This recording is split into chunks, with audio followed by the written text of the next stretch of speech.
India की technological sovereignty के लिए इलेक्ट्रॉनिक्स के क्षेत्र में बहुत बड़ी सफलता मिली है। इंडिया का पहला इंडिजीनियस 64 बिट का डुअल कोर माइक्रो प्रोसेसर ध्रुव 64 जो है वो लॉन्च हुआ है, जिसे आप यहाँ पे देख सकते हैं। हम इस वीडियो में समझेंगे कि आखिर ये ध्रुव 64 क्यों इतना इंपॉर्टेंस रखता है, क्या टेक्नोलॉजी यूज करी गई है, इसका इम्पैक्ट इंडिया पे क्या पड़ेगा, आगे का रोड मैप क्या है और इस तरह के कितने ऐसे प्रोग्राम वर्तमान समय में चल रहे हैं जो इंडिया को जो टेक्नोलॉजिकल सोवरेंटी हासिल करने में सहायक है। तो सब कुछ डिटेल में समझेंगे। वीडियो आपको अच्छा लगे तो आप इसे लाइक करें। इस तरह के और वीडियोस के लिए चैनल को सब्सक्राइब जरूर करें। तो सबसे पहले हम समझते हैं कि ध्रुव 64 आखिर है क्या। तो ये एक होम ग्रोन माइक्रो प्रोसेसर है, मतलब इसे इंडिया में ही डिजाइन किया गया है, इंडिया के इंस्टीट्यूट्स में। और ये काम करेगा कहाँ पे, इंडिया की जो नीड्स हैं उनको पूरा करने के लिए इसका फैब्रिकेशन भी इंडिया में हो रहा है। तो ये आप समझिए कि जो हमारे जितने भी इलेक्ट्रॉनिक्स के इक्विपमेंट्स हैं, हमारे mobile phone, computers, laptop, washing machine, refrigerator, microwaves, हमारी कार्स, हमारे टू व्हीलर, सब जगह जो है चिप्स का आजकल प्रयोग चल रहा है। तो इसीलिए इंडिया को अगर अपने आप को आगे बढ़ाना है और इस क्षेत्र में आत्मनिर्भर बनाना है तो खुद से ही जो चिप्स को बनाना है वो स्टार्ट करना पड़ेगा। तो उसी के तरफ उठता हुआ ये कदम है। ये एक सिग्निफिकेंट अपग्रेड है जो इंडिया ने पहले प्रोसेसर्स बनाए हुए हैं उनकी तुलना में, अभी मैं आपको बताऊंगा। और ये जो प्रोसेसर है ये कॉम्प्लेक्स जो कंप्यूटिंग टास्क है उसको हैंडल कर सकता है। इसे डेवलप किया गया है सीडेक के द्वारा, मतलब centre for development of advance computing के द्वारा। पेरेंट बॉडी आपको पता होगा सीडेक की ministry of electronics and information technology है। और ये जो प्रोग्राम है जिसके तहत इसको डेवलप किया गया, ये प्रोग्राम है डिजिटल इंडिया रिस्क 5, DIRV या DIR5 जो प्रोग्राम है उसके तहत इसको बनाया गया है। और ये जो प्रोग्राम है इसलिए चलाई जा रहा है कि इस तरह की जो चिप्स हैं जिनकी बहुत ज्यादा डिमांड होती है वो इंडिया खुद से ही बनाए और यहाँ पर खुद से वो आपकी मैन्युफैक्चरिंग हो, फैब्रिकेशन हो, तो जो डिपेंडेंसी है ना बाकी के देशों पे वो पूरी तरीके से खत्म हो सके। अगर मैं आपको बताऊं कि ये जो माइक्रो प्रोसेसर है, अगर मतलब इससे बेसिक सवाल जो अगर पूछे जा सकते हैं, एक तो इसका नाम, कि भाई इसका नाम क्या है, ध्रुव 64। 64 इसका नाम यहाँ पे क्यों आया है, क्योंकि ये 64 बिट का डुअल कोर माइक्रो प्रोसेसर है। और इसका जो आर्किटेक्चर है वो RISC-V आर्किटेक्चर पे बेस्ड है, जो कि एक ओपन सोर्स जो है आर्किटेक्चर होता है। जैसे हमारे पास कई सारे आर्किटेक्चर होते हैं, एक आर्किटेक्चर होता है जिसको ARM कहते हैं, ARM, और इंटेल का जो आर्किटेक्चर होता है वो आपका होता है। तो अगर वो आर्किटेक्चर यूज करेंगे ना प्रोसेसर बनाने के लिए तो उसके लिए जो लाइसेंसिंग फीस है वो देनी पड़ेगी किसे, इंटेल को, ARM को, उनको। लेकिन जो RISC-V है ये ओपन सोर्स है, इसकी वजह से इंडिया को किसी भी तरह की जो एक्सपेंसिव लाइसेंसिंग फीस वगैरह है वो किसी और को नहीं देनी पड़ेगी। और ये ओपन सोर्स है तो इसको अपनी नीड के अनुसार बनाया जा सकता है और इसमें बाकी और किसी तरह के पचड़े में पड़ने की जरूरत नहीं। मतलब जो किसी के ऊपर रिलायबिलिटी नहीं, मतलब कल को कोई कह दे कि अच्छा हम आपका लाइसेंस रद्द करते हैं, हम नहीं दे रहे लाइसेंस, तो ऐसा नहीं कि हम बैठ जाएंगे हम क्या करेंगे। ये ओपन सोर्स है तो इस वजह से इसका यहाँ पे इस्तेमाल किया गया है। इसकी जो क्लॉक स्पीड है वो है 1 गीगाहर्ट्ज की। अभी मैं इसके बारे में डिटेल में डिस्कस करूंगा आपसे। तो मैं आपसे अगली यहाँ पे जो स्लाइड है उसमें आपको ले चलूँ और आपको बताऊं कि अभी तक जो एवोल्यूशन हो रहा है और जो फ्यूचर रोड मैप है इसका क्या है। तो आप देखेंगे कि इंडिया की जो पहली चिप थी जो कि इंडिया ने डिजाइन करी थी, लेकिन ये मलेशिया में इसको जो है मैन्युफैक्चर किया गया था, फैब्रिकेट किया गया था, ये थी तेजस 32। मतलब ये 32 बिट का प्रोसेसर था। इसका जो टेक नोड था वो 130 nm का था। टेक नोड आप ऐसे समझिए ये ट्रांजिस्टर के साइज को बताता है। मतलब ये जो हमारी माइक्रोचिप्स होती हैं इसमें ट्रांजिस्टर्स लगे रहते हैं ना छोटे छोटे, तो ये 130 nm के ट्रांजिस्टर्स इसमें लगे हुए थे। जो कि अगर आज के समय में देखिए मोबाइल फोन में कितने nm की चिप्स होती है, 3 nm की चिप्स होती हैं या 4 nm की चिप्स होती हैं। मतलब इतना मतलब छोटे और पतले जो ट्रांजिस्टर इस्तेमाल किया जाता है। क्यों, अब सोचिए कि एक इतनी सी ही जगह है उसमें मैं 130 वाले ऐसे मतलब अगर ट्रांजिस्टर लगाना चाहूँ तो मैं कह सकता हूँ अच्छा मैं 4 ट्रांजिस्टर ऐसे या 5 लगा सकता हूँ। लेकिन मेरे पास अगर जगह उतनी है लेकिन मैंने इसका साइज छोटा कर दिया, मैं इसको 30 nm पे ले आया, तो मैं 4 की जगह ना बहुत सारे जो ट्रांजिस्टर्स हैं सेम साइज में फिट कर सकता हूं। तो सोचिए ट्रांजिस्टर से ही कंप्यूटिंग हो रही है और जितने ज्यादा सेम जगह पे ट्रांजिस्टर लगेंगे उतना कंप्यूटिंग स्पीड बढ़ेगी। तो खैर ये फर्स्ट जनरेशन था और इसकी क्लॉक स्पीड भी इसलिए बहुत ज्यादा नहीं थी, 100 मेगाहर्ट्ज की क्लॉक स्पीड थी। और इसका जो गेट काउंट था वो क्या था, 2 मिलियन का था। मतलब ये क्लॉक स्पीड का मतलब समझिए जैसे हार्ट बीट होती है ना किसी भी ट्रांजिस्टर की या माइक्रो प्रोसेसर की, कि भाई कितने मतलब वो उसकी क्लॉक स्पीड है, कितना जितना ये ज़्यादा होगी उतना ही अच्छा होता है, जितना टेक नोड कम होता है उतना अच्छा होता है। गेट काउंट की बात करें तो उसके कितने लॉजिकल गेट उसके पास उपलब्ध हैं आपको जो भी कंप्यूटेशन है करने के लिए, तो इसमें 2 मिलियन थे। वहीं पे जो नेक्स्ट आता है इसके बाद इवॉल्व होता है वो फिर तेजस जो 64 आता है, 64 बिट का होता है। इसका आप देखेंगे तो नोड काउंट जो है बढ़ जाता है, 180 mm का हो जाता है। क्लॉक स्पीड इसकी 100 मेगाहर्ट्ज की थी, लेकिन गेट काउंट इसका जो है बढ़ करके 7 मिलियन का हो जाता है। फिर हम आएंगे ध्रुव 64 पे और आप देखेंगे कि इसमें और इसमें, ये खैर इंडिया में बनाया गया था, इंडिया में जो मोहाली में जो फैब्रिकेशन प्लांट है वहाँ पे इसको डेवलप किया गया था, फैब्रिकेट किया गया था। फिर हम ध्रुव 64 पे आएंगे जिसको डिज़ाइन वगैरह सब मतलब सब कुछ ये इंडिया में ही हुआ है। इसका अगर आप टेक नोड देखेंगे तो केवल 28 nm का है, जो कि कहा जाता है अगर आप माइक्रो प्रोसेसर के क्षेत्र में स्वीट स्पॉट कहा जाता है। मतलब ये कहा जाता है कि ये हम ये तो नहीं कह सकते कि हम इसको कंप्यूटर और मोबाइल में इस्तेमाल कर सकते हैं, लेकिन बाकी सारी चीज़ों के लिए स्वीट स्पॉट होता है 28 nm का। क्लॉक स्पीड इसकी 1 गीगाहर्ट्ज है, आप देखिए 100 मेगाहर्ट्ज से सीधे 1 गीगाहर्ट्ज पहुंच गए। और जो गेट काउंट की अगर बात करेंगे तो ये 30 मिलियन गेट काउंट इसमें आते हैं, जो आपको बताता है कि दोनों में ये जो हमारा तेजस 64 था और जो ध्रुव 64 उसमें कितना स्टार्क डिफरेंस है।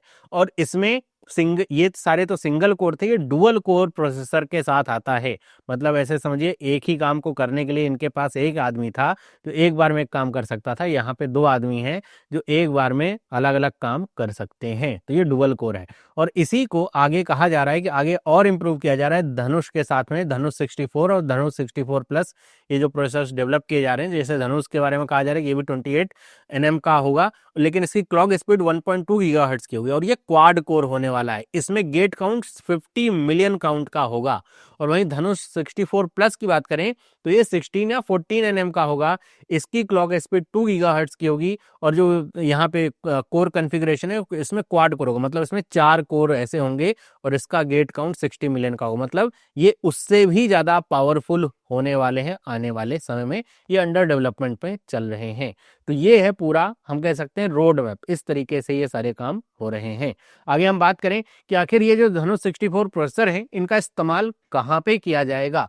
तो सबसे पहली बात तो धनुष 64 का अगर आप यहाँ पे नोड काउंट या जो अगर आप देखेंगे स्पीड को देखेंगे या फिर टेक नोड को देखेंगे तो उससे आपको ये समझ में आएगा कि मोबाइल में नहीं चलेंगे, ये हमारे लैपटॉप्स में नहीं यूज होंगे, हमारे कंप्यूटर्स जो हैं जो हाई एंड के हैं उसमें यूज नहीं होंगे।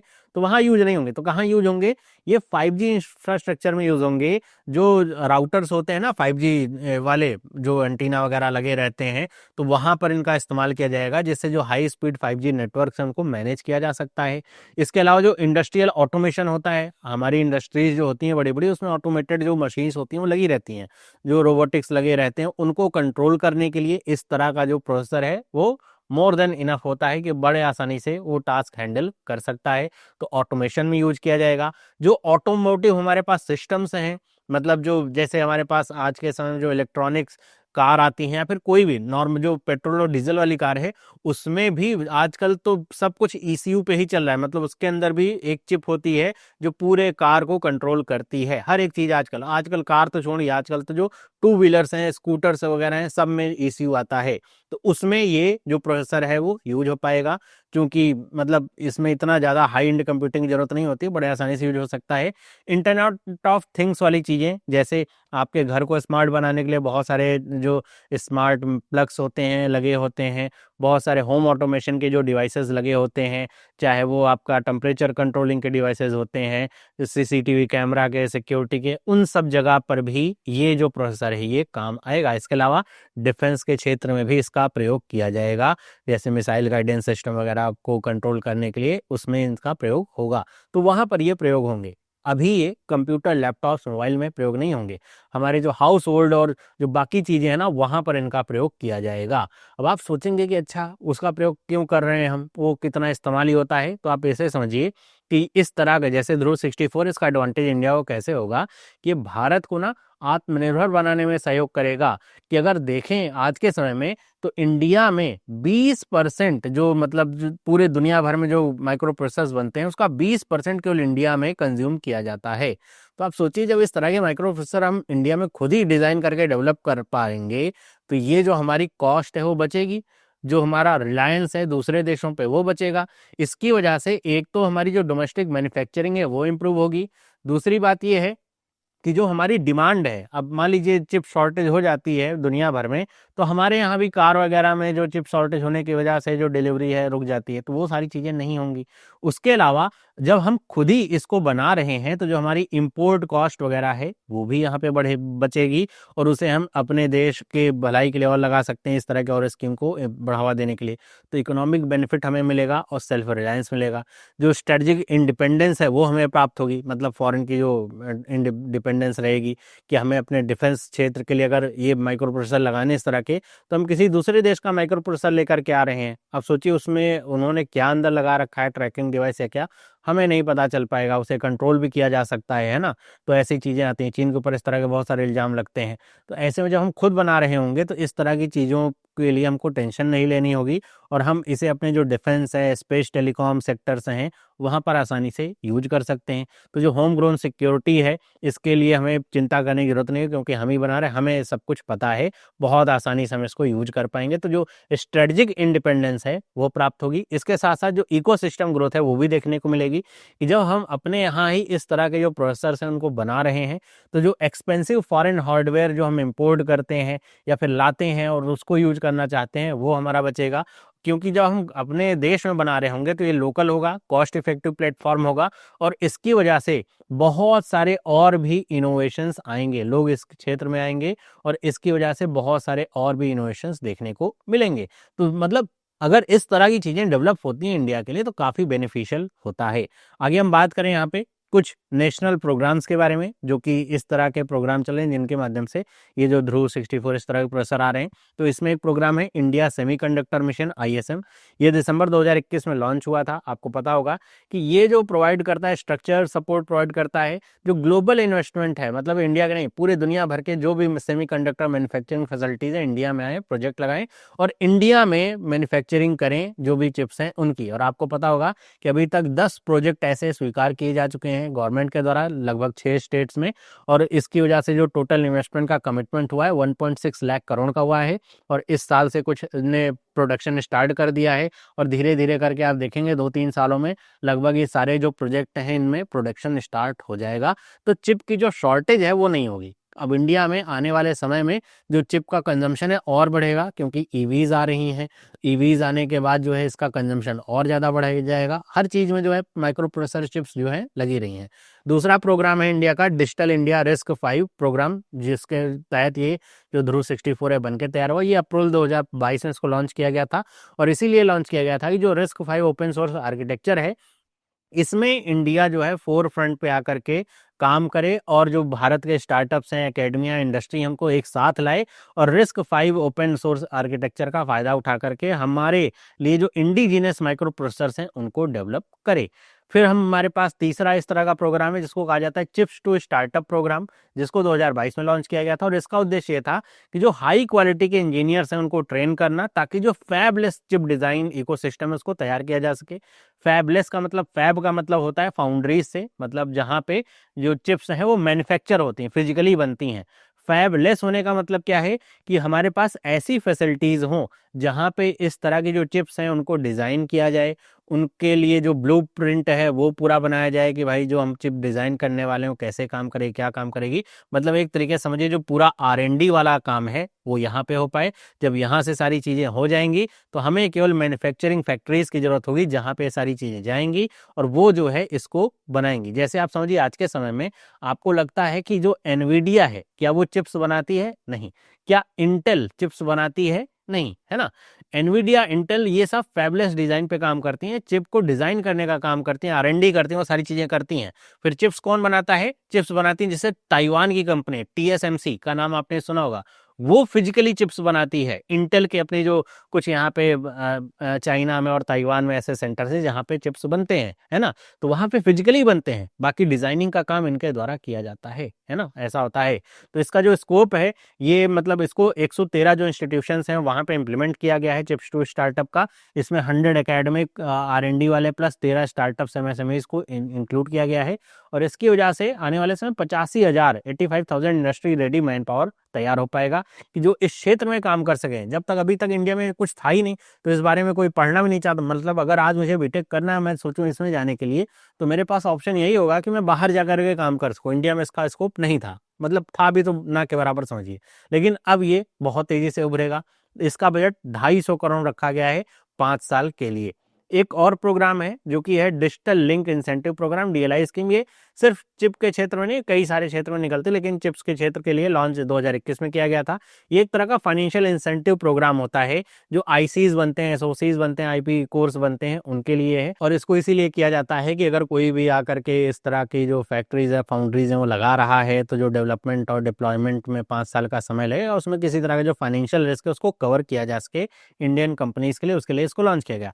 फिर आता है एक Indian nano electronics user programme, idea to innovation, ये इसका नाम है। ये प्रोग्राम लॉन्च किया गया था ताकि जो हाईटेक इंफ्रास्ट्रक्चर है उसको डेमोक्रेटाइज किया जा सके। मतलब वो जो हाईटेक इंफ्रास्ट्रक्चर है उस पर केवल कुछ लोगों तक ही पहुंचना हो, बल्कि स्टूडेंट्स, स्टार्टअप्स उसका यूज कर सकें। और जो नैनो फैब्रिकेशन फैसिलिटीज हैं उनको जो है स्टार्ट यहाँ पे अलाउ किया जाए कि उसको जो है यूज़ करके, एक्सेस करके जो स्टूडेंट्स और स्टार्टअप्स अपने डिज़ाइन को टेस्ट कर सकें।